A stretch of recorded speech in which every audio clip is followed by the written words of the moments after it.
Good evening everybody. In today's video we're going to take a look back at the rare occasions where Guitar Hero Buckethead has spoken, whether it's on camera or audio only. Woo! You know Buckethead don't talk. We begin in December 1990 with a then 21-year-old Buckethead. Young Buckethead is in gloriously sinister form, letting us know his influences, what type of women he likes, what it takes to be the next Buckethead, and more. Fantastic. What were your influences? Who were you listening to? Backdoor Billy. He's a neighbor. He lives down the street. Nice guy? Yeah?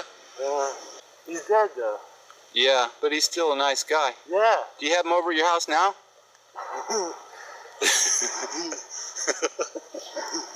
Do you have any special plans for Martha Quinn? I'm gonna use her body for my own pleasure. And then? And then kill her. What do you think about people eating chicken? No. What about Kentucky Fried No. Chicken? What would you do if Colonel Sanders were here? I would slice him into small bits and bury him. I love animals. Yeah. I hate humans. Humans die. Animals are good. What kind of women do you like? What do you look for in a woman? I like full-figured women that are tall. Yeah. I like women in general that are pretty. Yeah. Do you have any advice for would-be bucketheads who want to follow in your career's footsteps? You have to kill somebody.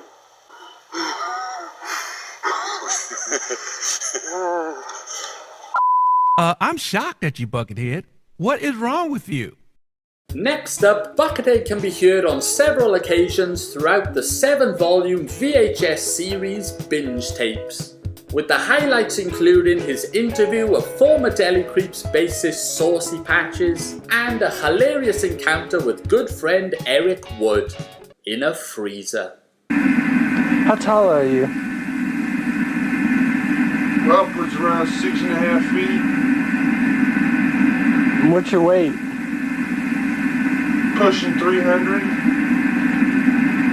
You're quite a big person. Well, I've seen bigger, but not around here. Is that a cheesecake? No, sir. I see we need to get you a syringe. That wax is thick. Do you have a This is a cheesecake? classic traditional plum almond crumble pie. All right?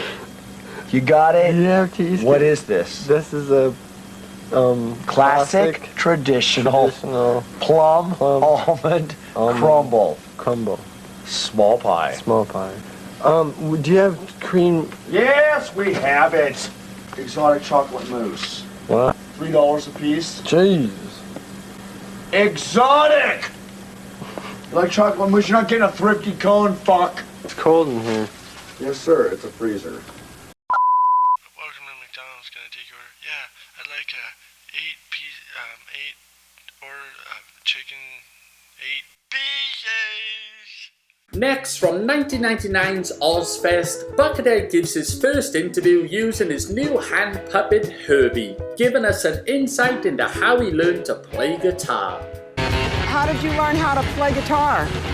Oh, well, when Buckethead grew up in the chicken coop, his grandma would knit and sit in a rocking chair, and she gave him a guitar. And he would play real pretty to her. And that's how he started. It tastes better raw.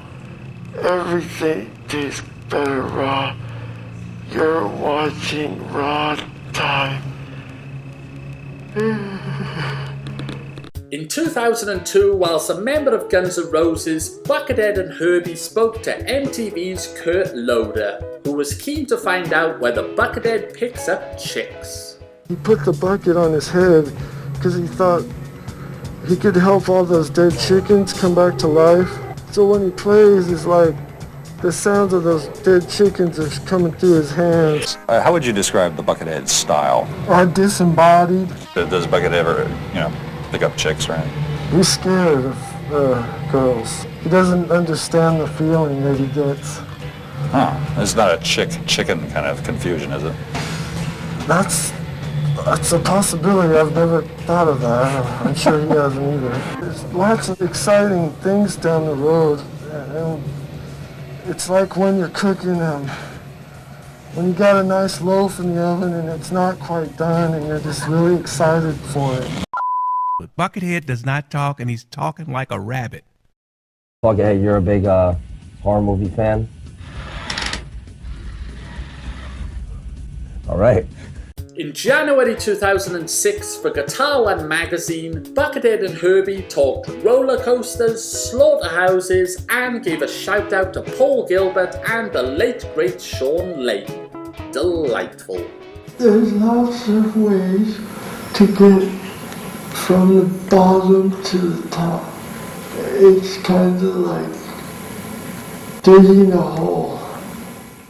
It's fun to go on rides and your mind or imagination, and you can swirl around in roller coaster where you can have fatalities and then you can still live. The slaughterhouse can be an inspiring place to go.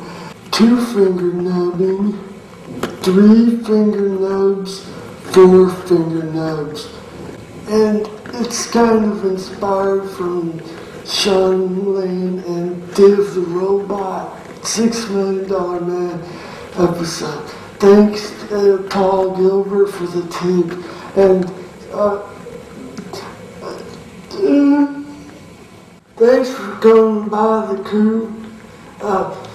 It's time to go to bed. I guess I just play some lullabies, just put the chickens to sleep. Thank you. Hi, Bootsy, I got a new song on the singing from you. It goes, I like to go to Bootsie's to cold woods. I love it so much and I've never had a fit. Except this one time I walked on the grass and I slipped in a big pile of shaving cream. Big nice and clean. Shave every day and the clean. In 2011, as promotion for the upcoming song Minds Under Construction, Buckethead alongside Bootsy Collins gave an audio-only mock interview to the world's press. And as usual, Buckethead was in fine, gloriously sinister form. I'm so happy. I would go outside at night when no one was awake and I'd play with dead things and I'd rub them with my feet and then I'd bury them and then I'd dig them up the next night and usually they were alive. Sometimes when I go to sleep I have dreams about decomposing slunks and then I wake up and there's one right in front of me. Sometimes I go to his farm and there's a big pile of bones and he lets me play in it. Cause I like, hey cheese. I like staying up at night cause I can bury things and no one sees me. I want to get a slunk for my birthday so I can tie it to my car and drag it. But I like to go to the slaughterhouse after it closes because there's still lots of blood everywhere and I like to play in it and rub it all over myself and then look in the mirror. Is there anything else you want me to say? Is there anybody you'd like to thank? Well, me! In 2017, Buckethead gave his first and so far only fully out of character interview for the Coming Alive podcast.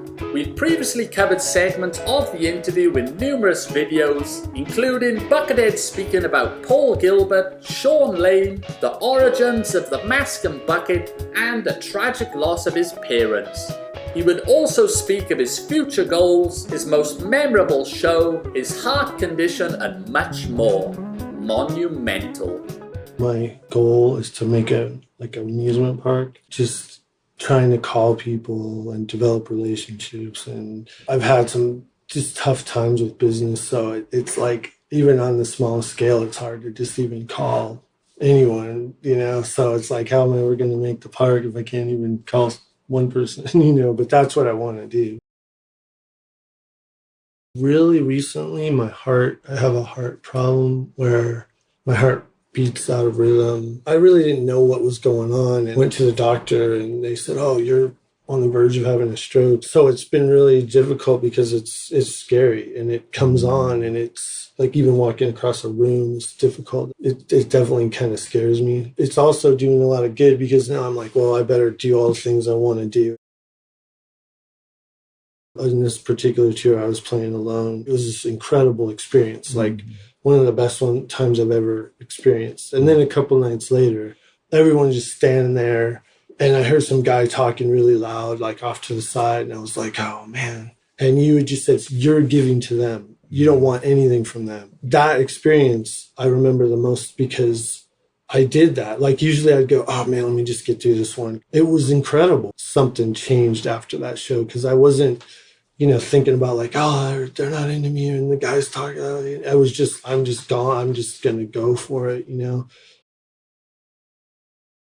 I love to do it. It's almost as if I can play my life through a song, you know. For me, the last 10 years have been really intense, like from emotionally. But because of that, I feel that it's deepened that part of my playing, you know. At least it feels deeper to me. I really can feel things more intensely. Those things I can just put them through the music, you know, and it's just different than it used to be. My mom and my father passed away. So that's been really tough. Yeah. So it's like, I feel like when I play there in the music, you know, it's like, because they used to like when I would play to them, you know, so.